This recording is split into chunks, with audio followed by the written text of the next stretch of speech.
என்ன என்ன முதல் காரணம் என்று சொன்னா என்ன கேன்சர் வருத்தம் தானே செத்து போயிடுவாங்க. நம்ம கேன்சர் வருத்த காராக்களை ஒரு சாதியா பாக்குறாங்க. இந்த வீடியோவை அட்வைஸ் பண்ணி போடுங்க. ஆனா இப்படி செய்யக்கூடாமா, சரியான கவலைமான எனக்கு தெரியுமா. வீடுக்க போய் வீடு கொடுக்க கூடாதுன்னு சொல்லித்தாங்க. நாங்க 3 பேரும் ரோட்டுல சாமானை கொண்டு வச்சுட்டு இருந்தாங்கம்மா. அதுக்கப்புறம் இந்த பிள்ளைகள் கூட்டிட்டு வந்தங்கள் தனிப்பட்ட ஒரு பிரச்சனையில வீடு கொடுக்கணும்ன்றாங்க. ஜிஎஸ்கிட்ட கூட சொன்னேன்னு ஜிஎஸ் கூட அந்த ஏரியாவுக்குள்ள வேற பயம் அடிப்பாங்கன்ற பயத்துல ஜிஎஸ் கூட ஏலாண்டுட்டார் அந்த இடத்தை. அது என்ன புற்றுநோய்ன்றதால அது என்னது இல்லையாம்மா, நான் தொத்திருமா புற்றுநோய். ஆனா இந்த இருக்க பிள்ளைகள் 2 இல்லாட்டி என்னத்தையா நான் செய்து நான் செத்திருப்பேன் சொன்னா இப்படி எல்லாம் பாழக்கூடாண்டான எந்த நோக்கம். இப்படி வருத்தம் வந்து நடக்கலாம இருக்கக்கூடாது என்று சொல்லி இருக்கக்கூடாண்ட முடிவு. நிறைய பேர் எங்களை ஏமாத்திட்டாங்க. நிறைய பேர் வாழ்க்கையில நல்லா விளையாடி இருக்காங்க. எங்களை வாழ்க்கையில எங்களை வச்சு நல்லா உழைச்சிருக்காங்க. நிறைய பேர் எங்களை வாழ்க்கையில விளையாடித்தாங்க. அதுல இருந்துதான் நாங்க ஒன்றுமே தேவையில்லை. ஆண்டவருக்குள்ள போயிட்டு ஆண்டவர் எங்களை வழி நடத்திட்டு வந்து ஓட்டு அப்படி இருந்த நாங்க. எங்களை பார்த்தா சில பேருக்கு ஒரு சாதி இது மாதிரி பகுடி மாதிரி இவ என்ன செத்தா இது சொல்ற நிலை எப்படி என்று நான் ஒரு சாதி நக்கல் மாதிரி சிலவங்களுக்கு. ஆனா அந்த பிள்ளைகள் 2 முதல் கடவுள் இவங்க 2 பேரும் சொல்லுவாங்க, அம்மா நீங்க கண்கலங்க கூடாமா, நீங்க ஒரு பெரிய ஒரு உதவியும் கேட்டு போக கூடாமா, நாங்க இருக்கிறோம், நாங்க உங்களை படிச்சு நாங்க உங்களை பார்ப்போம். தங்கச்சி பேர் என்ன? என்ன பேர் விளங்கல? தினேஷ்கா. என்ன இப்ப 11ஆம் ஆண்டு படிக்கிறீங்க, இப்ப ஓய்வு எடுக்க போறீங்க என்ன? சரி தங்கச்சி, விளங்குது உங்களோட நிலைமை எனக்கு விளங்குது. இப்ப அம்மா பேசும்போது நீங்க அழுது கொண்டே இருந்தீங்க. அம்மா மேல ரொம்ப பாசம்மா உங்களுக்கு.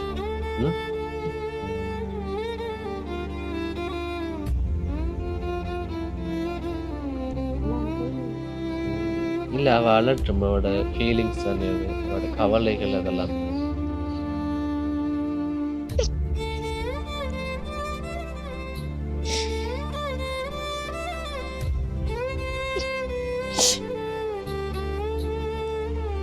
சரி அண்ணாட்ட சொல்லுங்களேன். என்ன இப்ப ஒரு அண்ணா வந்திருக்கிற நீங்க ஒரு வேற ஆளுன்னு பார்க்காம என்ன ஒரு வெளியாளு. இப்ப அம்மா சொன்னாங்க தானே, நம்பிக்கை இல்லையாம், உதவி என்னது வாராங்களாம், யாரும் உதவி செய்யற மாதிரி இல்லையாம் என்று அம்மா சொன்னாங்க. இப்ப அதனால இவங்க இதுவரைக்கும் அந்த வீடியோ மூலமா எல்லாம் உதவிகள் கேட்கலையாம், நம்பிக்கை இல்லை கிடைக்குமான்ற மாதிரி.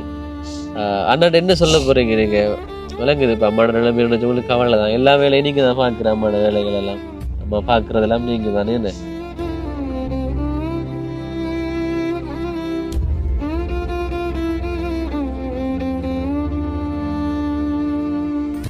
ஒன்று 2 3 4 5 6 7 8 9 10 11 12 13 14 15 16 17.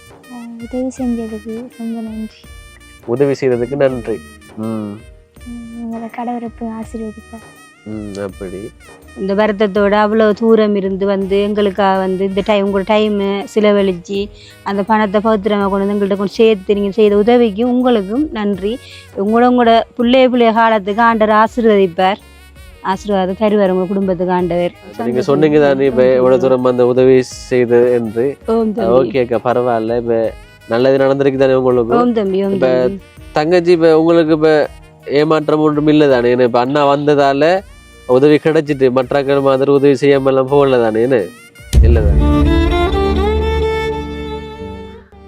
தமிழ் பேசும் உறவுகள் அனைவருக்கும் வணக்கம். இன்றைய காணொளி, இன்றைய தினம் நான் எங்க வந்திருக்கிறேன் என்றால் அம்பாறை மாவட்டம் 4ஆம் குளனி என்ற இடத்துக்கு தான் வந்திருக்கிறேன். இங்கிருந்து ஒரு அக்கா தொடர்பு கொண்டு அவங்களோட கஷ்ட நிலைமையை சொன்னாங்க. அப்ப கட்டாயமா வந்து பார்க்கத்தான் வேணும்.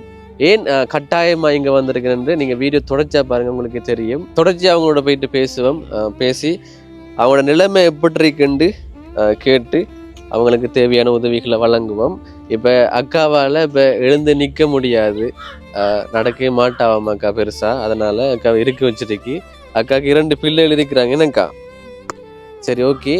இப்ப நான் வந்த இடம் ரொம்ப தூரம். இப்ப நான் இருக்கிற இடத்துக்கும் இப்ப அக்கா பார்க்க வந்த இடத்துக்கும் ரொம்ப தூரம். சரி ஓகே, தொடர்ச்சியா அக்காட்ட பேசுவோம். அக்காட பேர் என்னக்கா? கிரிஷாந்தி. உங்களுக்கு 2 பிள்ளைகள்னு சொன்னீங்க. அவ முக்கியமான ஒரு ஒரு கிளாஸுக்கு கிளாஸ் ஒன்றுக்கு போயிட்டா போனதால அவ காட்ட முடியாம இருக்கு. இப்ப இது மூத்த மகளே என்ன. சரி ஓகே, இப்ப அது இருக்கட்டும், பிள்ளைகளும் இருக்கிறாங்க. இப்ப உங்களோட நிலைமையை சொல்லுங்க அண்ணாக்கா. இப்ப என்னன்னு சொன்னால், இப்ப நீங்க இந்த இடத்துல இருக்குன்னு சொன்னீங்க. இப்ப நான் கேட்டேன், நான் இது உங்களோட சொந்தமான இடமாண்டு. இப்ப பார்த்தா தெரியும், இந்த சூழல பார்த்தா தெரியுது உங்களுக்கு. ஒரு என்ன ஒரு கிராமப்புறம்னு சொல்லலாம். இது இவங்களுக்கு சொந்தமான இடம் இல்லைன்றதால இதெல்லாம் வளைச்சு காட்ட தேவையில்லை. இப்ப அக்காவுக்கு சொந்தமான காணியாகட்டும் வீடாகட்டும் எதுவுமே இல்லையாம். தற்காலிகமா தெரிஞ்சாக்கள் வீட்டுல பெருக்கிறீங்க. இப்ப அக்காவால பேச முடியுமா? அக்காவுக்கு இப்ப வருத்தம் எப்படி இருக்கு? கொஞ்சம் பெருசா கூட கதைக்க கூடாதுன்னு சொல்லிருக்கிறாங்க. அப்படியா? நடக்க கூடாதுன்னு சொல்லிருக்கிறாங்க. அதுல இருந்து கொஞ்சம் இதா இருக்கிறேன். இன்னும் ஹாஸ்பிட்டல்ல சொல்லிருக்கிறாங்க இன்னும் ஒரு 6 மாதமோ இப்போ கடவுள் ராயிலான்னு எல்லாம் இருக்குன்னு சொல்லிருக்கிறாங்க. 6 மாதம் என்ன சொல்லிருக்கிறாங்க? 6 மாதமா என்னன்னு சொன்னா உடம்பு ஃபுல்லா பரவி தெலும்பெல்லாம். அதாலதான் இந்த காலெல்லாம் நடக்கல, எனக்கு ஒழுங்கி நடந்து கொள்ளல. அது அதனால பெருசா நடக்கிறதில்ல. நீ இவங்களுக்காக தான் நான் உங்களை தொடர்பு கொண்ட நான் நிறைய தரம் கோல் எடுத்து நீங்க சந்திச்சுட்டு இருக்கீங்க. இதுக்காக தான் ஒரு உதவி, எங்களுக்கு ஒரு உதவி செய்யணும்ன்றது ஒரு காரணத்துக்காக நான் உங்களை தொடர்பு கொண்டேன் நான். ஓமாக்கா, இப்ப நீங்க நிறைவாட்டி எடுத்து இன்னைக்கு தான் வந்திருக்குன்னு சொல்றீங்க தானே. இப்ப எனக்கு கொஞ்சம் உடல்நிலைமை கொஞ்சம் மோசமா இருந்ததால, அதாவது தடுமலா இருந்ததால இப்ப தூர பயணம் மேற்கொள்ள முடியாம இருந்தது. இப்ப நான் வந்தது கூட இப்ப நிறைய டிஸ்டன்ஸ் தூரம் தான் நான் வந்துருக்கேன் உங்களை பாக்குறதுக்கு. இப்ப கூட எனக்கு கொஞ்சம் அந்த தடுமல் இருக்குதான். தெரியுது, தடுமல்னு சொன்னா பேசலாக்கா. இப்ப தொடர்ச்சியா பேச இல்லாம இருக்கும், அதுதான் ஒரு காரணம். இப்ப ஒரு கிழமையாவே அப்படித்தான் இருக்கு. அப்ப நான் மட்டக்கிழப்புக்குள்ளதான் இப்ப குறுகிய தூரம் இருக்கிற குடும்பத்தை பார்த்து உதவியில செய்து போட்டு வந்தேன்னா. ஓகே, இப்ப இங்க வந்திருக்கிறேன். இப்ப அவசரமா வர சொன்னீங்க என்ன. இப்ப அடுத்ததக்கா இப்ப நீங்க சொன்னீங்க தானே, இப்ப எனக்கு வீடு வாசல் எல்லாம் இல்லை. அடுத்ததக்கா இப்ப நான் கேட்கணும், இப்ப உங்களோட அம்மா அப்பா உங்களோட உறவினர்கள் உறவினர்கள் இருக்காங்க, அவங்களும் கஷ்டத்துல இருக்கிறாங்க. அப்ப அவங்களுக்கு யார் உதவி செய்வா? அவங்களும் கஷ்டம் இல்ல, அப்புறம் கஷ்டத்துல இருக்கிறாங்க. அப்ப நம்ம யாரு பாப்பா? எனக்கு 2 பொம்பளை பிள்ளைகள், கணவரும் இல்லை. விட்டுட்டு போய் 14 வருஷமா ஆகுது. அவர் ஒரு திருமணம் கட்டித்தாரு. அவரும் ஒரு காசும் தாரதும் இல்லை, ஒன்றுமே இல்லை. இது கோர்ட்ஸ்லயும் கேஸ் போட்டிருந்து பிறகு நான் ஒரு 7 நாளையில மரணித்திருவேன் நான் டாக்டர் சொல்லையும். பிறகு அந்த கேஸை பாவஸ் வாங்கி அவரை கொஞ்சம் விடுதலையாக்குனி, நம்ம செத்துருவோம் தானே, இருக்க மாட்டோம் தானே என்று போட்டு. அப்படியா? அதுல அதுக்கு பிறகு இனி இவங்க சொன்னாங்க, அம்மா நீங்க வருத்தமா போயிட்டீங்க, இங்க நீ வழக்குகளை கொண்டு போகாதீங்க, நம்ம கஷ்டப்பட்டாது நாங்க படிச்சு உங்களை பாப்போம்னு சொன்னாங்க 2 பேரும். அதுக்கு பிறகு வேற தொடர்பு ஒன்றுமே எங்களுக்கு இல்லம்மா. அப்ப கணவனும் இல்ல. எப்ப இருந்து எப்ப பிரிஞ்சீங்க நீங்க? நாங்க 14 வருஷமா பிரிஞ்சு. 14 வருஷமா? அப்ப பிரிஞ்சு 14 வருஷம். இப்ப இதுவரைக்கும் இப்ப பிள்ளைகளுக்கும் கூட அவர் உதவிகள் செய்யலையா? ஒரு உதவியும் செய்யறதில்ல. நானும் போய் கதைச்சி பார்த்தேன், நோமலா மாசம் பிள்ளைகளுக்கு ஏதாவது உதவி செய்யுங்கண்டு. அவர் ஒன்றுமே செய்யறதில்ல. அதோட நாங்க போறது விட்டுட்டோம். அப்படி விட்டுட்டீங்க. சரி, இப்ப அக்கா சொல்றாதான் இப்ப நடக்க முடியாது. அடுத்தது இப்ப 4 வருடங்கள் தானேக்கா. என்னன்னு சொன்னால் இப்ப ஓப்பனிங்ல நான் ஒரு விஷயத்த சொல்லல. இப்ப அக்காவை முன்னுக்கு வச்சுட்டு பேச முன்னோடு இருந்தேன் நான். இப்ப அக்காவுக்கு கேன்சர் வருத்தம். கேன்சர் என்ன 4 வருட காலங்களா இருக்காம இப்ப தெரியும் தானே. இப்ப நான் உதவி திட்டங்களை செய்து கொண்டு வரேன் அவங்கள பார்த்து, கேன்சரால பாதிக்கப்பட்டவங்களுக்கு. அப்ப நான் உறுதிப்படுத்தல் கடிதம், கட்டாயமா உறுதிப்படுத்தல் கடிதம் நான் கேட்கிறேன் தானே. அதே போல இந்த கட்டாயம் கேட்டேன் நான். தாங்க அக்காட சொந்த இடம் எது? சொந்த இடம் செங்கலடி. செங்கலடி. இது செங்கலடியில எடுத்த? இல்ல நாங்க இப்ப இங்க வந்து 20 வருஷமா போகுது. கல்முனைக்கு வந்து போட்லிஸ் எல்லாம் இங்க இருக்கு, கல்முனையில இருக்குது. சரி ஓகே. இப்ப ஆரம்பத்துல இப்ப வந்திருக்கு தானே இந்த வருத்தம்ன்றது. இப்ப அதை பற்றி சொல்லுங்க. எனக்கு 2019 ஆண்டு வந்தம்மா வருத்தம் வந்து. அந்த டைம் எல்லாம் நான் கொஞ்சம் வேலை செஞ்சு கொஞ்சம் சேர்த்து வச்சிருந்த காசு, அது எல்லாம் கொஞ்சம் மருந்து எல்லாம் போட்டு எல்லாம் செய்து, அதோட நான் சேர்த்து வச்சது எல்லாம் விட்டு கையை விட்டு போயிட்டு. இந்த 2019 ஆண்டு இவங்க அறிஞ்சிருப்பாங்க எல்லா பேரும், கொரோனா துண்டு கஷ்டம்னு சொல்லி. அதோட இந்த கையும் எனக்கு இயலாம போயிட்டுது. கையும் உண்டே இயலாது. எப்படி? கேன்சர் பாதிப்பு தானே. கேன்சர் பாதிப்பு. ஒரு பக்கம் மார்பு எடுத்துட்டாங்க. அப்புறம் இதுலயும் ஒரு கட்டி இருந்து போல் தேஞ்சிட்டாமன்னு சொல்லி அதை எடுத்து இப்ப தகடு வச்சு செஞ்சுட்டு இருக்கிறாங்க. ஒரு வேலையும் செய்யல, சும்மா பேருக்கு குந்திட்டு இருக்கிறேன். அவங்க 2 பிள்ளைகளும் பாக்குறாங்க. இந்த கையில இந்த மார்க் இருக்கிறதா? இல்ல அது சும்மா அம்மாள் வந்தது. இந்த கை தான் தெரியும். இந்த கை இப்ப நடக்கல. காலையும் பாதிப்பா? இப்ப கடைசியா தான் இப்ப சொல்லியிருக்கிறாங்க எலும்பு ஃபுல்லா பரவிட்டாம், இனி ஒன்றுமே செய்ய இயலாது, இனி பிள்ளைகளோட போய் சந்தோஷமா இருக்கட்டாமன்னு சொல்லி வீட்டை கொண்டு விட்டுட்டு போனவங்க அவங்களோட ஒப்பிசாலே இனி இருக்கிற காலத்துக்கு பிள்ளைகளோட சந்தோஷமா இருங்கன்னு சொல்லி கொண்டு விட்டுட்டு போனவங்க. விட்டு கொண்டு வந்து விட்டுட்டு போனேன். ஆசைப்படுறதெல்லாம் சாப்பிடுங்கண்டா, அந்த சாப்பாடு கூட வாங்கி சாப்பிட்ற அளவுக்கு எங்கள்கிட்ட வசதி இல்லை. இதுக்குரிய சாப்பாடு விலங்கு தானே என்ன சாப்பிடணும்னு சொல்லி 3 நேரம் சோறு சாப்பிடலாம், அவ்வளோதான் எங்களுக்கு சாப்பிடலும். சத்தான சாப்பாடெல்லாம் சாப்பிட சொன்னவங்க சாப்பாட்டால இனி கடவுளால இருந்தா உங்களை காப்பாத்தாலும்னு சொல்லி தான் விட்டுட்டு போனோம். அப்படியா? இப்ப நல்ல சாப்பாடு சாப்பிடணுமே. நீங்க சொன்னீங்க தானே இப்ப நல்லா இருந்தேன்னா இப்ப இந்த வார்த்தைத்தால தான் எல்லாமே எழுந்துட்டு 13 வருஷத்துக்கு நான் இவங்களை கூலி வேலை செய்தான், நல்லா படிப்பிச்சு எல்லாம் செய்து வந்தேன். இந்த வருத்தம் வந்ததோட எல்லாம் முடிஞ்சிட்டு எங்களுக்கு. அப்படின்னு இப்ப இந்த வருத்தம் வந்ததால தான் நான் இப்ப சொல்ல போனா இப்ப நீங்க ஆரம்பத்துல உங்களுக்கு இருந்திருக்கு தானே, இப்ப வளவு வீடெல்லாம் இருந்திருக்கு தானே சொல்றீங்க. வளவு வீடு வேண்டாமான் இல்லம்மான் அவர இதெல்லாம் இருக்குது. ஆனா நான் இங்க கல்முனைக்கு வந்த காலத்துல இருந்து வாடகை தான் இருந்து வந்தேன். நான் வந்த மாசம் 7000 கொடுக்குற வாடகை, அந்நேரம் உழைச்சபடியா நான் கொடுக்குறேன். அதனால இப்ப என்னட்ட ஒன்றுக்கும் வழி இல்லை. இப்போ கல்முனையில் சாதாரண வீடு எடுக்கிறேன் 1,50,000 வேணும் அட்வான்ஸ் கொடுக்குறதுக்கு. அப்போ அதனால இப்போ திருப்பி நான் வாடகை கொடுத்து இருந்திருக்கலாம், கொஞ்சம் இந்த சாப்பாடு அதில் கட்டி நான் ரெடி பண்ணி கொடுத்தேன். அதால தான் நான் பெக்கைக்கு நின்றதால இப்போ திருப்பி கேன்சர் பாய்ச்சிருக்கேன், திருப்பி உரத்துட்டு எனக்கு வருத்தம். அதால தான் ரிப்போர்ட் எல்லாம் இருக்கு எடுத்து வாங்கணும். என்ன இந்த மருத்துவமனைக்கு போறீங்க? கல்முனைக்கு மட்டக்களப் தானே கேன்சர் யூனிட் மட்டக்களப். ஓகே, கல்முனையில இல்லையா? இல்ல கல்முனையில எனக்கு தெரியல. கல்முனையில இல்ல இல்ல அம்பாறை மாவட்டத்துல இல்லையா? அம்பாறையில இப்ப திறந்துருக்காங்களா? அப்படியா? உங்களுக்கு மட்டக்களப் தான் பழக்கம். சரி, ஓகே. இப்ப உங்களுக்கு ஃபைனல் ஸ்டேஜ்னு சொல்றீங்க. இப்ப கேன்சரால பாதிக்கப்பட்ட இடத்த காட்ட முடியாது. இப்ப அக்காக்கு மார்பகம் ஒன்று எடுத்திருக்கிறாங்க. அடுத்து இந்த கையை ஒரு தரம் காட்ட முடியுமா? கையை பாருங்க, இதுவும் கேன்சர் தான். ஆபரேஷன் பண்ணி தாடு வச்சிருக்காங்க. பெரிய ஒரு ஆபரேஷன் பண்ணிருக்கு. அது இங்க மட்டும் இருக்கு, இந்த விட மட்டும் இருக்கு. அப்படின்னாக்கா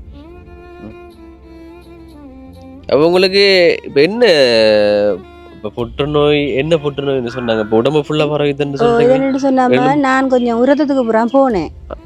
என்னன்னு சொன்னா நான் இப்போ 2 பிள்ளைகளையும் விட்டுட்டு போற அளவுக்கு எனக்கு வசதி இல்லை. போனா இவங்களை பார்க்க ஒருத்தரும் இல்லைன்னு நான் இந்த கவனிக்காம இருந்துட்டேன். உரத்துக்கு புறம் இந்த கட்டி வெடிச்சதுக்கு புறம் தான் நான் ஹாஸ்பிட்டல். உங்களுக்கு ஆரம்பத்திலே தெரியலையா? அதை சொன்னா கேன்சர் சொல்லல, சில பேர் சொன்னாங்க இந்த கடல்ல அதுன்னு சொல்லி நான் கவனிக்கிறேன். ரிப்போர்ட்ல எழுதி இருக்கு எல்லாம் அப்படி இது அணிலதானு சொல்லி இதெல்லாம் வீடியோல காட்டுறதுக்கு தானே. பேர் என்னக்கா? கிருஷாந்தி. கிருஷாந்தி. அப்ப 2019 இருந்து போறீங்க. 2022 மற்ற 20 இது அது ஆபரேஷன் பண்ண காட்டு. அப்படியே இந்த இதெல்லாம் இந்த சொன்ன இந்த எலும்புல பாதிக்கப்பட்டிருக்கீங்க ஸ்ரீல் தான் இருக்குது.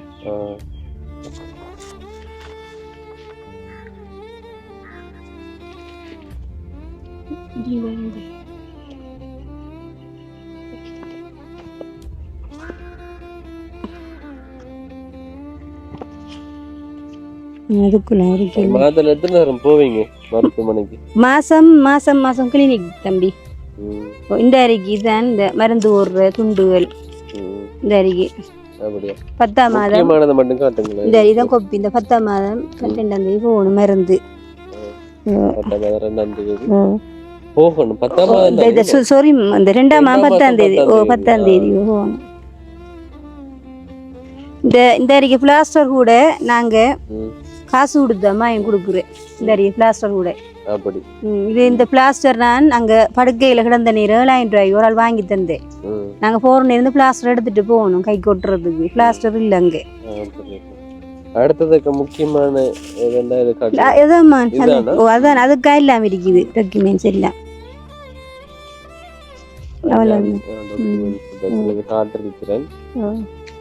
கிளினிக்கு போறாவும் இப்ப ஒரு மாதம் போற இந்த 10ஆம் தேதி இந்த ஊசி போட போகணும். ஊசி போட போறோம். ஊசி போட போகணும். என்ன பிள்ளைகளுக்கு நீங்க மட்டும்தான் இப்ப உங்களுக்கு எதுவும் அதுக்காகத்தான் நான் இப்ப என்ன சொன்னா வீடியோ போட விருப்பம் இல்லாமதான் இருந்தது. புறவுதான் இப்படி டாக்டர் மாதிரி சொன்னதுக்கு பிறகுதான் எல்லா பேரும் சொன்னதுக்கு பிறகுதான் இப்ப நம்மட கண்ணோட இந்த பிள்ளைகளுக்கு ஒரு என்னத்தையாவது செய்வோம் ஒரு முடிவு எடுத்துட்டான் நான் இந்த வீடியோ போட வந்த முன்னுக்கு வந்தேன். அப்ப ஆரம்பத்துல எல்லாம் இப்ப நீங்க உதவி யார்கிட்டையும் கேட்கல இந்த வீடியோ மூலமா அல்லது யாரும் உங்களுக்கு இதுவரைக்கும் உதவிகள் செய்ததில்லை? மருந்து போடுறதுக்கு இப்படி என்று இல்ல, சில பேர் ஹோல் எடுத்து மருந்து போடுறதுக்கெல்லாம் போன முறையெல்லாம் ஒரு காத்தாங்குடி ஒரு பொடியனொரு தான் மருந்துக்கெல்லாம் ஆபீஸ்ல இருக்கிற பொடியாக்கள் தான் உதவி செஞ்சவங்க மருந்துக்கு ஒரு 3 மருந்துக்கு வாங்கி தந்திருக்கிறாங்க. நான் இல்லிடம் இல்லைன்னு சொல்லி போட்டுட்டான். இப்ப இங்க இந்த தெரிந்த உங்களுக்கு பார்க்க விளங்கும் டாய்லெட் எல்லாம் ஒரு இறங்கிலாம் அதான் ஆபீஸ்ல போய் இருந்தேன் நான். அங்க நல்லா பார்த்தவங்க, ஒரு பிரச்சனையும் இல்லை. இவங்க உங்களுக்கு சொந்தமா தெரிஞ்ச இல்ல பழக்கம் எங்களுக்கு. இவையிட ஃப்ரெண்ட் வீடு தான் இது. ஃப்ரெண்ட் வீடு. இப்ப நான் இப்போ அருவாசி கூப்பிட்டு உங்களுக்கு எங்களுக்கு இருக்கிறதுக்கும் மேலிடம் இல்லை.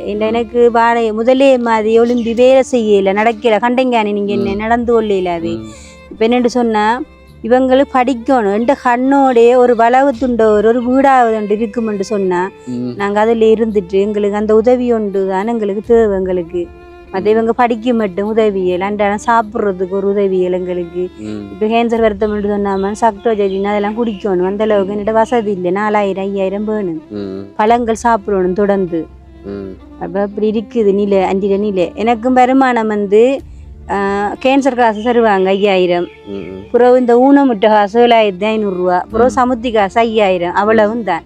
வேற எந்த விதமான ஒரு உதவியும் இல்லை எனக்கு. எந்த விதமான உதவியும் இல்லை. இப்ப இந்த அரசாங்கத்தால தர உதவி அவ்வளவு அதை வச்சுட்டான் செய்யறேன். பிள்ளைகளுக்கான படிப்பு செலவாகட்டும் உங்களோட சாப்பாடு செலவாகட்டும் எல்லாரும் தானே அவங்களுக்கு. இப்ப அதான் பாருங்கள் முக்கியமானது அதுதானே. இப்ப 2 பிள்ளைகள் எதிர்காலம்ன்றது ஒரு கேள்விக்குறியா இருக்கு. இப்போ நினைக்கும் போது கவலையாக இருக்கு. எனக்கு அப்போ இப்படி கணவனும் இல்லைன்றக்குள்ள கஷ்டமாக தான் இருக்குமே. இப்போ வாழ்க்கையில் எவ்வளோ கஷ்டங்கள் பட்டிருப்பீங்க. மற்றது நான் சொல்ல சில பேர் என்ன என்று சொன்னால் இப்படித்தான் எங்கள்கிட்ட கடிதங்கள் வாங்குற தம்பி அதை சொல்லத்தாம வாங்குற செய்கிறேன். புறம் அவங்க அந்த உதவியை பெற்றது புறவை சொல்ற அவைக்கு வருத்தம் இல்லை போய் சொல்றாங்கன்றலாம் நிறைய பேர் சொல்லியிருக்காங்க. அதால எங்களுக்கு நிறைய உதவிகள் தட்டுப்பட்டு இருக்குது. மற்றது என்று சொன்னா இவங்க மேல இந்த என்னென்று சொன்னா பிள்ளைகள் சில நேரத்துல இந்த கவலையிலால இவங்க வீடியோ கேளான்னு சொல்றேன். அம்மா வருவாங்கம்மா உதவி கேட்க வருவாங்கம்மா வந்து நம்மளே மாத்துறாங்கம்மா நிறைய பேர் வந்திருக்கிறாங்களா சொல்லி இப்ப வீரியண்டில இப்படித்தான் உதவி கேட்டு வந்தோடனே கடிதங்கள் கொடுக்குறோம். ஆனா ஒருத்தரும் கவனிக்கிறல்லம்மா எங்களே என்ன முதல் காரணம் என்று சொன்னா என்ன கேன்சர் வருத்தம் தானே செத்து போயிடுவாங்க. நம்ம கேன்சர் வருத்த காராக்களை ஒரு சாதியா பாக்குறாங்க விளங்கிட்ட. மற்றது நான் வீடு இல்லைன்னு சொல்லி மாடிக்குள்ள குருந்தியடி 1D மாடிக்குள்ளமான் இது முக்கியமா சொல்லணும் இந்த வீடியோ. என்னன்னு சொன்னா மாடிக்குள்ள வீடு எடுக்க போனேன். நான் வீடு எடுக்க போனேன். இவங்களுக்கு ஸ்கூல் வசதி எல்லாம் நல்லமென்று சொல்லி அப்ப வீடு எடுக்க போனோடனே அப்ப அங்க இருக்கிறார்கள் சொன்னாங்க கேன்சர் வருத்தக்காரர்கள் வீடு கொடுக்க கூடாதாம் கொத்திருமாம்னு சொல்லி நாங்க ஏத்தி வந்த சாமான்ல எங்களை திருப்பி கொடுத்தாங்க. வீடு கூட கொடுக்க விடல. அந்த ஏரியாக்குள்ள இருக்கிறார்கள் கொடுக்க விடல. சரியான கவல் எங்களுக்கு. இல்லாட்டி அங்கேயே நாங்க வீடெல்லாம் இருந்து ஆனா 20 வருஷமா 15 வருஷமா அந்த இடத்தான் வாழ்ந்து வந்தேன் நான். ஆனா நிறைய உதவி செய்திருக்கிறேன். கேட்டு பாருங்க. நான் நல்ல உழைச்ச நேரம் இப்படிதான் உங்களை நல்ல சூவாயம் கொடுத்து எல்லாம் சகல உதவி நான் செய்திருக்கிறேன். அறநறைக்கு சாப்பாடு வேணுமா சூ வேணுமா பேக் வேணுமா சகல அது நான் செய்திருக்கிறேன். ஆனா நான் வீடு எடுக்க போகல கேன்சர் நோய்க்காரைக்கு வீடு கொடுக்க கூடாதுன்னு சொல்லி தடையை செய்தாங்க. அந்த வீடியோ பாக்குறார்கள் என்ன போல இன்னொருவங்களுக்கு பாதிப்பு இல்லாம இந்த வீடியோவை அட்வைஸ் பண்ணி போடுங்க. ஆனா இப்படி செய்யக்கூடாம சரியான கவலைமா எனக்கு தெரியுமா. வீடு எடுக்க போய் வீடு கொடுக்க கூடாதுன்னு சொல்லித்தாங்க. நாங்க 3 பேரும் ரோட்டுல சாமானை கொண்டு வச்சுட்டு இருந்தாங்கம்மா. அதுக்கப்புறம் இந்த பிள்ளைகள் கூட்டிட்டு வந்தேன். தனிப்பட்ட ஒரு பிரச்சனையில வீடு கொடுக்கணும்ன்றாங்க. ஜிஎஸ்கிட்ட கூட சொன்னோன்னே ஜிஎஸ் கூட அந்த ஏரியாவுக்குள்ள வேற பயம் அடிப்பாங்கன்ற பயத்துல ஜிஎஸ் கூட ஏலாண்டுட்டார் அந்த இடத்தை. அப்ப அது என்ன புற்றுநோய்ன்றதால அது என்னது இல்லையாம்மா நான் தொத்திருமா புற்றுநோய் அப்படி இல்ல. அதுதான் இப்ப என்ன சொல்ற இப்ப நீங்க சொல்றீங்க தானே. இப்ப நான் நிறைய பேருக்கு உதவி செய்திருக்கிறேன். ஆனா எனக்கு இப்படி செய்துட்டாங்கன்னு கவலைப்பட்டு சொல்றீங்க. நான் செய்திருக்கேம்மா வேணுமணி கொண்டு டீக்கில் போய் இந்த அந்த அவர்கிட்ட போய் விசாரிச்சு பாருங்க சொல்லுவாங்க இல்லை. அப்போ நான் ஒருத்தருக்கும் ஒரு அணியை நினைச்சது இல்லை. நல்லா செய்திருக்கிறேன். ஆனால் இந்த வீடு வந்து சரியான ஒரு கவலை. ஆனால் அதுக்கு தான் நான் ஆசைப்படுறேன். அந்த இடத்த ஒரு சொந்தமாக ஒரு வீடு ஒன்று வாங்கிதுன்னா அந்த இடத்த இருக்கணும்னு எனக்கு ஒரு ஆசை. சாகிறதுக்கு கிடையாது, அந்த இடத்தையும் ஒரு வீடு ஒன்று வாங்கி அந்த இடத்துல வாழணும். அதான் எனக்கு சரியான விருப்பம் எனக்கு.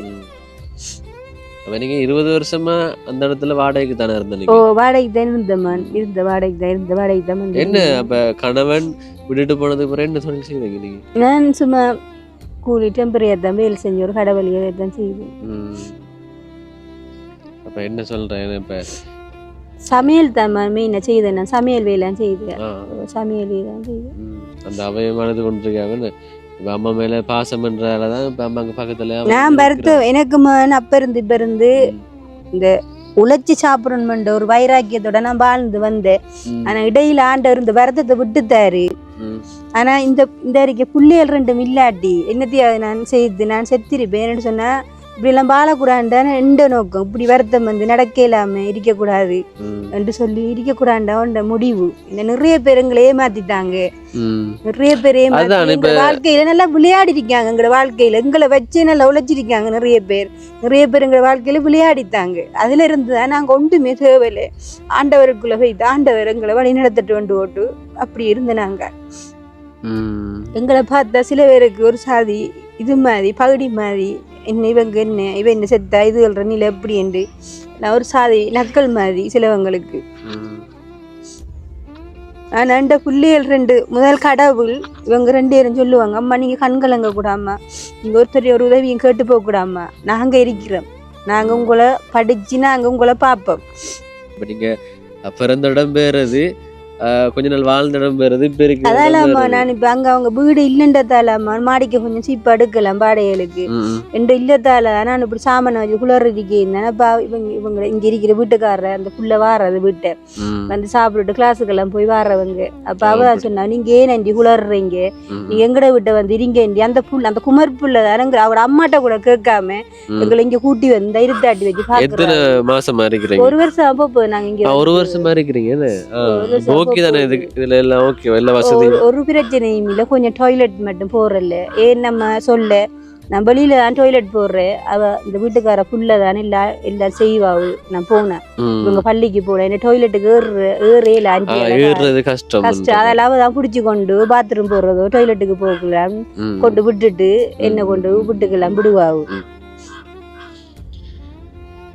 சரி ஓகே. இப்போ தங்கச்சி இப்போ அழுது கொண்டு இருக்காங்க. இப்போ தங்கச்சி என்ன சொல்கிறான்னு பார்ப்போம். ஏன்னா இப்போ அவங்களுக்கு இவ்வளோ கவலையாக இருக்குது. இப்போ எனக்கு வந்து பார்த்த எனக்கு இப்போ இவ்வளோ கவலையாக இருக்கு. இப்போ நமக்கு இப்படி இருக்கு. நான் இன்னொன்று சொல்ல விரும்புகிறேன் என்று சொன்னா, நான் உதவியை மட்டும் எதிர்பார்க்கல. என்னென்னு சொன்னா என்னால் இப்போ மேலும் எனக்கு ஒரு சிறு தொழில் ஒரு கடை போட்டு தந்தாலும் அண்டாட உழைச்சித்துனா அந்த கடையிலே நான் குந்தி திரிப்பேன். இவங்களுக்கு இப்போ சப்போர்ட்டா இருக்காங்க பிள்ளைகளும்.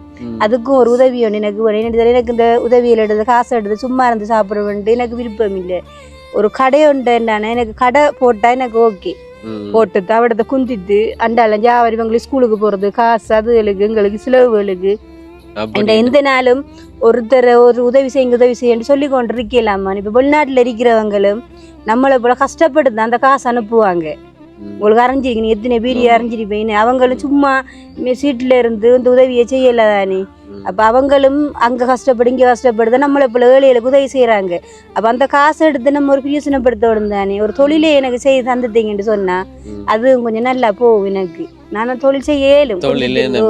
இவங்க இப்ப ஸ்கூல் விட்டுட்டு வந்தாங்கன்னு சொன்னா சும்மா இருக்கிறவங்க நான் எல்லாம் செய்வேன். சாப்பாடு சகலதும் செய்வேன். செய்ய முடியுமா? நடக்கிறங்களே இல்ல இல்ல நான் இப்ப கெசியர்ல இருந்தாலும் நம்ம கொஞ்சம் மெதுவா செஞ்சு செய்யலாம் தானேம்மா. அதான் நம்ம என்ன சொன்னாலும் உங்களோட நிலைமை உங்களுக்கு விளங்கணுமே. ஓகே உங்களோட எண்ணம்ன்றது ஒரு நல்ல எண்ணமா தான் இருக்கு. ஆனா வந்து உடம்பையும் பார்க்கத்தானே வேணும். இப்ப என்ன சொல்லிருக்கிறாங்க, ரெஸ்ட் எடுக்கணும், சந்தோஷமா இருங்க, பிடிச்சதை சாப்பிடுங்கன்னு சொல்லிருக்கிறாங்க. இப்ப அதுல விளங்குறோம் இல்லையா? அப்ப உங்களோட உடம்பு மோசமா இருக்கு. என்ன செய்யறோம் யோசிக்கிறேன்னு சொன்னா சிலாக்கள் வந்து கை கால் நல்லா இருக்கிறாங்களே இப்போ மாதாந்த உதவி கேட்கக்குள்ள. இப்போ நீங்கள் வந்து இப்படி இருந்தும் கூட அப்படி மாதாந்த உதவி கேட்கலன்றக்குள்ள ஒரு நல்ல ஒரு அபிப்பிராயம் ஒன்று பார்க்குறவங்களுக்கு வரும் கட்டாயமாக வரும். சரியா? சரி அதான் அப்போ பாருங்க இப்போ கூடக்கா தான் உழைச்சி சாப்பிடணும்னு தான் எதிர்பார்க்குறாவோ நல்ல மக்கா. அப்போ அது ஒரு பழக்கமாயிட்டு இப்போ கணவன் இல்லாம போனதுக்கு பிறகு நான் ஒரு நிமிஷம் இருக்கிறல்லம்மா வீட்டுல எனி டைம் இந்த கொரோனா துண்டுகள் எல்லாம் பூட்டினாலே பேசா வேலைக்கு போய் தான் நான் வரக்குள்ள சாப்பாடுலாம் எடுத்துட்டு வந்து உங்களுக்கு கொடுக்குற எல்லாம் செய்யுது. இப்ப கொஞ்சம் இப்பயுமே இந்த கால் நடக்க இல்லாததுக்கு முந்தியும் கல்முனையில இருந்த நேரம் சாப்பாடு சமைச்சு கொடுத்த காலையில 30 சாப்பாடு மத்தியானம் 30 சாப்பாடு. அதெல்லாம் கூட வருத்தம் இருக்கக்குள்ளேயே நீங்க இப்படி கஷ்டப்பட்டதாலதான் உங்களுக்கு இந்த வருத்தம் பண்றது இப்ப இந்த அளவுக்கு வந்துருக்கு. இப்ப அதாலதான் இப்ப நடக்கல போனு சொல்லி டாக்டர் நிறைய சொல்லி அதான் காரணம். சரி ஓகே, இப்ப தங்கச்சிட்டையும் பேசுவோம் தானே. தங்கச்சி என்ன சொல்றான்னு பாப்போம். சரி ஓகே, தங்கச்சிட்டையும் பேசுவோம். தங்கச்சி பேர் என்ன? என்ன பேர் விளங்கல? தினேஷ்கா. என்ன இப்ப 11ஆம் ஆண்டு படிக்கிறீங்க, இப்ப ஓயில் எடுக்க போறீங்க என்ன? சரி தங்கச்சி, விளங்குது உங்களோட நிலைமை எனக்கு விளங்குது. இப்ப அம்மா பேசும்போது நீங்க அழுது கொண்டே இருந்தீங்க. அம்மா மேல ரொம்ப பாசம்மா உங்களுக்கு.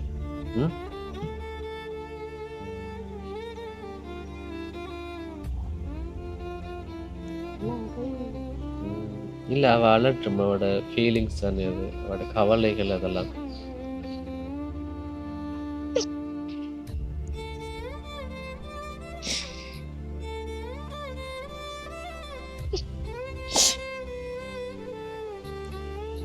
சரி அண்ணாட்ட சொல்லுங்களேன். என்ன இப்ப ஒரு அண்ணா வந்திருக்கிற நீங்க ஒரு வேற ஆளுன்னு பார்க்காம என்ன ஒரு வெளியாளு. இப்ப அம்மா சொன்னாங்க தானே, நம்பிக்கை இல்லையாம், உதவி என்னது வாராங்களாம், யாரும் உதவி செய்யற மாதிரி இல்லையாம் என்று இப்ப அம்மா சொன்னாங்க. இப்ப அதனால இவங்க இதுவரைக்கும் அந்த வீடியோ மூலமா எல்லாம் உதவிகள் கேட்கலையாம், நம்பிக்கை இல்லை கிடைக்குமான்ற மாதிரி. அண்ணாட்ட என்ன சொல்ல போறீங்க நீங்க? விளங்குது இப்ப அம்மாவோட நிலைமை உங்களுக்கு கவலை தான். எல்லா வேலையும் நீங்க தான் பாக்குற, அம்மாவோட வேலைகள் எல்லாம் அம்மா பாக்குறதெல்லாம் நீங்க தானே. என்ன உங்களுக்கு ஒரு தங்கச்சியும் இருக்கு. சொல்லுங்களேன் தங்கச்சி, இப்ப அண்ணாண்ட என்ன சொல்ல போறீங்க? இப்ப அம்மாவை நினைச்சா கவலை எனக்கு விளங்குது. அடுத்தது தங்கச்சி, இப்போ படிக்கிற ஆளுன்னு சொன்னால், ஒரு பெண் பிள்ளைன்னு சொன்னால் இப்போ உங்களுக்கு நிறைய தேவைகள் இருக்குமே. அப்படித்தானே தங்கச்சி? அப்ப நீங்க அதை பற்றி சொல்லுங்களேன். இப்ப ஓகே விடுவோம் அதெல்லாம். இப்ப அப்பா எல்லாம் போயிட்டாரு, இப்ப வர்ற கதையெல்லாம் எடுக்க தேவையில்லைன்னு அவருக்கு பாசம் இருந்திருந்தா உங்களை வந்து பார்த்துருப்பாரு தானே. என்ன வரவே இல்லையா? பார்க்கவே வரல. என்ன இப்படி படிப்பெல்லாம் போகுது? சத்தப்பட்டு பேசுங்க. என்ன படிப்பெல்லாம் ஓகே, நல்லா படிப்பீங்களா? படிப்புன்றதானே முக்கியம். இப்போ உங்களோட உங்களுக்கு விளங்குது தானே. என்ன யாரும் இல்லை, இப்ப இங்க வந்து தற்காலிகமா இருக்கிறீங்க. இப்ப அடுத்த கட்டமா உங்களோட எதிர்காலம்ன்றது எப்படி மாறும் என்றால் கல்வியால தானே மாறும். என்ன அதுதான் முக்கியம். இப்ப நீங்க இப்ப நான் யோசிக்கிறேன், இப்ப நீங்க படிக்காமலாம் போனா இப்ப உங்களோட எதிர்காலம்ன்றது எப்படி இருக்கும்? இந்த விலங்குதானே தங்கச்சி, இருக்கிறது கூட ஒரு சொந்த இடம்ன்றது இல்லை, என்ன உரிமை கொண்டாடுறதுக்கு.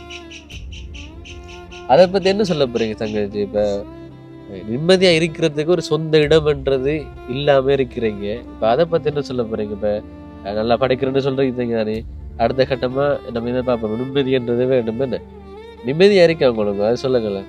இப்ப படிக்கிறேன்னு சொன்னா ஒரு அமைதியான சூழல், ஒரு கஷ்டம் இல்லாம ஒரு என்ன ஒரு மனம் ஒன்று வேணும் தானே, ஒரு கவலை இல்லாம இருக்கணும். என்ன அது சொல்லுங்களேன். என்ன உனக்கு விளங்குது, முகத்தை பார்த்த உடனே விளங்குது உங்களுக்கு நிறைய கவலைகள் இருந்து. நீங்க தான் சொல்லணும்.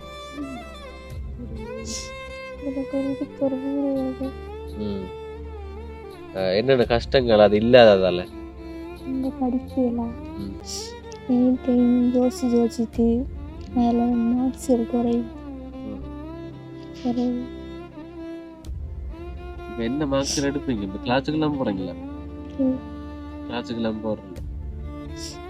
கிளாஸ் இப்போ நான் ஃபீஸ் கட்டணும், வசதி அதுக்கு வசதி இல்லை. ஸ்கூல் மட்டும் நம்பர் ஸ்கூல் மட்டும் தான் போறீங்க.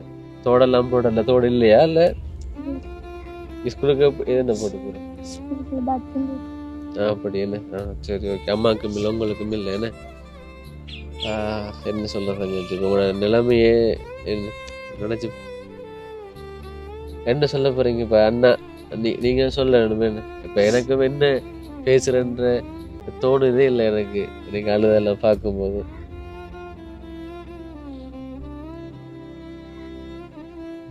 தங்கச்சி நல்லா படிப்பாங்களா அவங்க?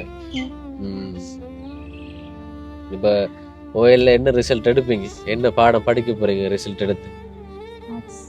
ஆர்ட்ஸ் தானே. இப்போ இந்த இடத்துல வந்து இப்போ நல்லா படிப்பிக்கிறாங்களா? இப்போ கிளாஸுக்கெல்லாம் போகிறேன்னு சொல்கிறீங்க, அந்த படிப்பு காணுமா உங்களுக்கு? ஸ்கூலில் படிப்பிக்கிறது மட்டும் நம்பிக்கிறீங்க பாஸ் பண்ணுவீங்கன்னு? வீட்டில இருந்து படிக்கிறீங்க தானே, அதான் நான் கேட்குறேன். இப்போ மெட்ஸ்ன்றது கஷ்டம் தானே. என்ன இந்த கணித பாடம்ன்றது வகுப்புகளுக்கு போனால் தான் அது புரியும், கொஞ்சம் படிக்கலாம், இலகுவாக இருக்கும். அதெல்லாம் ஓகே வாங்க மெட்ஸ் எல்லாம் பரவாயில்ல. அதான் பரவாயில்லன்னு தெரியக்கூடாது. என்ன அதை என்ன செய்யறேன்னு முடிஞ்ச அளவுக்கு படிப்பீங்க. என்ன வகுப்புகளுக்கு போனால் தான் கட்டாயமாக மெட்ஸ் பாடமெல்லாம் புரியும். இப்போ என்ன உங்களுக்கு இப்போ தேவைப்படுது இப்போ உதவியாக? இப்போ என்னென்ன குறைகள் இருக்கு உங்களுக்கு? அதான் முக்கியம். என்ன சைக்கிள் என்ன தங்கச்சிக்கு சைக்கிளும் வேணும் மேம் ஸ்கூலுக்கு போகிறதுக்கு, நான் ஸ்கூலுக்கும் வகுப்புகளுக்கும் போகிறதுக்கு. தங்கச்சி இப்போ என்ன ஆக விருப்பம்? இப்போ நல்லா படித்த ஒரு நிலைமைக்கு வரணும் தானே, அது என்னவாக விருப்பம்? டீச்சரா அல்லது உங்களுக்கு பிடிச்ச ஒரு துறவுன்னு சொல்லுங்களேன்.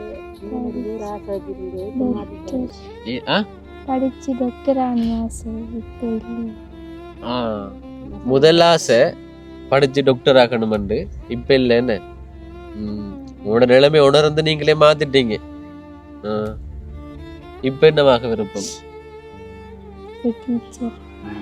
டீச்சர். நம்ம டாக்டர்ல இருந்து டீச்சருக்கு வந்துட்டேங்க. இப்போ ஆர்ட்ஸ் எடுக்கிறேன்னு சொன்னா கட்டாயமா டாக்டர் ஆக முடியாது. சயின்ஸ் படிக்கிறேன்னு சொன்னா கஷ்டம் தானே. நான் நினைக்கிறதம்மா பிள்ளைகள எதிர்காலம்ன்றது நல்லா இருக்கணும். அதனால இப்போ உதவிகள் வந்து கிடைக்கணும். இப்போ ஓகே, இப்போ நான் ஒரு உதவியோடு நான் வழங்க போகிறேன். இது மட்டும் இல்லாமல் இப்போ 2 பேர் இருக்கிறாங்க, 2 பேர் வாழ்க்கையும் வந்து நல்லா இருக்கணும். இப்போ அம்மா இல்லாமல் போனாலும் அவங்க நல்லா வாழணும்னு நான் ஒரு அண்ணனா நான் யோசிக்கிறேன். சரிதானே? நம்ம ஓகே, நீங்க வந்து எடுத்து போடுவீங்கம்மா, உங்களால என்ன உதவி செய்வீங்க. இந்த வீடியோ பாக்குறவங்களோட கையில எல்லாம் இருக்குது, எங்களுக்கு உதவி செய்யறது எல்லாம் உங்களோட கையில இருக்குது. அதான் நான் சொல்றேன். அப்ப கட்டாயமா உதவி செய்ய முன்வாங்க. சரி அம்மா, இப்ப நான் ஒரு உதவியோட நான் வழங்குறேன். சரி ஓகேங்க. இப்ப நீங்க பார்க்கலாம், இதுல ரூபாய் 2 லட்சம் இருக்கு. இதுல இப்ப தெரியும், நிறைய பேருக்கு தெரியும். ஏற்கனவே நான் இந்த உதவி திட்டத்தை அறிமுகப்படுத்திருக்கிறேன். இப்ப புற்றுநோயால பாதிக்கப்பட்டவங்களுக்கு ரூபாய் 2 லட்சம் உதவியாக வழங்குறேன். அதுல 10 பேருக்கு வழங்க போறோம். என்ன அதுல 2 பேருக்கு ஏற்கனவே வழங்கியாச்சு, இன்னும் 8 பேர் பாக்கியா இருந்தது. இப்ப இவங்களுக்கு நான் இந்த 2 லட்சத்தை கொடுக்க போறேன். அடுத்தது 7 பேருக்கு கொடுக்கணும். சரி ஓகே. இப்ப இந்த உதவியை யாரு செய்யறேன்னு தெரியும் தானே. இப்ப மலர்வண்ணன் சிந்தியா அவங்க அந்த சிஸ்டர் தான் இப்ப உதவிகள் செய்யறாங்க, அந்த குடும்பம் தானு சொல்லலாம். இப்ப அவங்க ஆஸ்திரேலியாவில் இருக்கிறாங்க. ரொம்பவே நன்றி அண்ணனுக்கும் நன்றி, அக்காவுக்கும் நன்றி. ஓகே, இப்ப பிள்ளையோட கையில கொடுப்போம். என்னன்னு சொன்னால் இந்த பிள்ளைகள எதிர்காலத்துக்காகத்தான் நானும் இந்த 2 லட்சத்தை நான் கொடுக்குறேன். 1 2 3 4 5 6 7 8 9 10 11 12 13 14 15 16 17 18 19 20. 1 2 3 4 5 6 7 8 9 10 11 12 13 14 15 16 17 18 19 20. சரியா 40,500 இருக்கு. என்ன ஓகே, இப்ப என்ன சொல்ல போறீங்க தங்கச்சி? இப்ப உங்களோட கையில இப்ப 2 லட்சம் ரூபாய் இருக்கு. இப்ப எப்படி இருக்கு? இப்ப நினைச்சீங்களா நான் நான் இந்த பணத்தொகை எங்களுக்கு கிடைக்குமான்னு நினைச்சீங்களா? ஒரு எதிர்பார்ப்புன்றதுக்கு தானே இந்த வீடியோ பார்த்து தான் இப்ப என்னையும் வர சொல்லிருப்பீங்க. இப்ப நானும் வந்து இப்ப உங்களோட கஷ்ட நிலைமையை பார்த்து எனக்கு ஓகேன்றதான் நானும் தரலாம் தானே. இப்ப நானும் இப்ப சும்மா தூக்கி தர முடியாது தானே. என்ன இப்ப இந்த 2 லட்சம் பெறுறதுக்கு நீங்க தகுதியான ஆட்கள் ஆண்டு நானும் பாதத்துக்கு பூரா நான் தரலாம். இப்ப அடுத்த கட்டமா அப்படித்தான் நடக்க போகுது. இப்ப உங்களுக்கு இந்த 2 லட்சம் கிடைச்சது இப்ப எப்படி இருக்கு? சந்தோஷமா இருக்கு. என்ன இப்ப ஒரு வியாபாரம் ஒன்று, சில்லறை கடை ஒன்று ஆரம்பிக்க போறது. இப்ப இதன் மூலமா இப்ப உங்களோட வாழ்க்கை மாறும்னு சொன்னால் பெரிய ஒரு சந்தோஷம். இப்போ உதவிக்காக இப்போ பணம் அனுப்பினவங்களுக்கும் அதுதான் தேவை. என்ன இப்போ புற்றுநோயால் பாதிக்கப்பட்டவங்களுக்கு உதவி செய்யணும், அந்த உதவி மூலமாக அவங்க நல்லா இருக்கணும். என்ன ஓகே, ஒரு வியாபாரம் ஒன்று செய்ய போகிறாங்க, சந்தோஷம். இப்போ அதை அடுத்த கட்டமாக பார்ப்போம் எப்படி செய்கிறாங்கன்று. ஓகே, இப்போ ஏதாச்சும் வார்த்தைகள் சொல்ல போகிறீங்களா? இது வந்து இப்போ உங்களை மாதிரி ஒரு படிக்கிற ஒரு சிஸ்டர் தான் அனுப்பி வச்சிருக்கிறாங்க, மலர்வண்ணன் சிந்தியா. அவங்க ஆஸ்திரேலியாவில் இருக்கிறாங்க. அந்த சிஸ்டருக்கு நீங்கள் என்ன சொல்ல போகிறீங்க? உதவி செஞ்சதுக்கு ரொம்ப நன்றி. உதவி செய்ததுக்கு நன்றி. உங்களை கடவுளுக்கு ஆசீர்வதிப்பார். அப்படி அடுத்தது என்ன சொல்லணும் என்றால், இப்போ அண்ணன் தான், இப்போ அண்ணனுக்கு நன்றி சொல்லணும். ஏன்னா என்ன தெரிவு செய்தவர், நான் எல்லா வீடியோஸ்லையும் நான் சொல்கிறேன், கட்டாயமாக சொல்லி ஆகணும். ஏன்னு சொன்னால் சொல்லாமல் இருக்கனால நன்றி அண்ணன். அந்த அண்ணனுக்கு என்ன சொல்ல போகிறீங்க? அந்த மலர்வண்ணன் அண்ணனுக்கு, மலர்வண்ணன் அண்ணனுக்கும் அக்காக்கும், அவங்க ஒரு ஃபேமிலியாக தான் சேர்ந்து அனுப்பிடுவாங்க. இப்போ அவங்களுக்கு என்ன சொல்ல போகிறீங்க? அண்ணாக்கும் அக்காக்கும் ரொம்ப நன்றி. இந்த 2 லட்சம் இந்த தம்பி கொண்டு எங்களுக்கு தந்திருக்கிறாரு. இது ஒரு பிரியோசனப்படணுமென்று சொல்லணும். இந்த வருத்தத்தோட அவ்வளோ தூரம் இருந்து வந்து எங்களுக்காக வந்து இந்த உங்களோட டைமு செலவழித்து அந்த பணத்தை பத்திரமாக கொண்டு வந்து எங்கள்கிட்ட கொண்டு சேர்த்து நீங்கள் செய்த உதவிக்கு உங்களுக்கும் நன்றி. உங்களோட பிள்ளைய காலத்துக்கு ஆண்டவர் ஆசீர்வதிப்பார், ஆசீர்வாதம் தருவார் உங்கள் குடும்பத்துக்கு ஆண்டவர். நல்ல உள்ளங்கள் அவங்களுக்கு இதே மாதிரி நீங்கள் இந்த வீடியோ இப்போ என்னென்று சொன்னால், நான் சொல்ல வர்றது என்னென்று சொன்னால், இந்த அனுப்பின ஆசாக்களுக்கு உண்மையிலேயே கஷ்டப்படுற ஆக்களுக்கு உதவி செய்யுங்க. சில பேர் இந்த காசுகள் எடுத்துக்கொண்டு வேறு விதமாலாம் பயன்படுத்துகிறாங்க. நான் சொல்கிற இதுன்னு சொல்லலை, உண்மையாக கஷ்டப்படுற ஆக்கள் இந்த தம்பியை போல் ஆக்கள் அனுப்பி செறிமுறை ஆராய்ஞ்சி நல்ல உதவி செய்யுங்க. ஆண்டவர் உங்களுக்கு சந்ததியாக நல்ல ஆசீர்வாதத்தையும் சோத்திரத்தையும் தருவார் ஆண்டவர். நன்றி சொல்ல நான் விரும்புகிறேன், கடமைப்பட்டிருக்கிறேன். சரி, ஓகே. இப்போ எனக்கு சந்தோஷம். இப்போ பிள்ளைகள எதிர்காலம் இதன் மூலமாக நல்லா இருக்கும் என்ற ஒரு நம்பிக்கையோடு நான் இருக்கிறேன். ஓகேங்க, இந்த வீடியோ தொடர்ச்சியாக பார்த்தவங்களுக்கு நன்றி. உங்களோட கருத்துக்களையும் எங்களை குறிப்பிடுங்க, கமெண்ட் மூலம் குறிப்பிடுங்க. ஓகேக்கா, சந்தோஷம். இப்போ நீங்கள் சொன்னீங்க தானே இப்போ எவ்வளோ தூரம் அந்த உதவி செய்து என்று. ஓகேக்கா, பரவாயில்ல. இப்போ நல்லது நடந்திருக்கு தானே உங்களுக்கு? இப்போ தங்கச்சி, இப்போ உங்களுக்கு இப்போ ஏமாற்றம் ஒன்றும் இல்லை தானே? ஏன்னா இப்போ அண்ணா வந்ததால் உதவி கிடைச்சிட்டு மற்றாக்கள் மாதிரி உதவி செய்யாமலாம் போகல தானே? இல்லை தானே? சரி, ஓகே. இந்த வீடியோ நான் அதோட முடிச்சுக்கொள்கிறேன். இன்னொரு வீடியோவில் உங்களை வந்து சந்திக்கிறேன். அது வரைக்கும் உங்களிடமிருந்து விடைபெறுகிறேன். உங்களில் ஒருவன் நான்.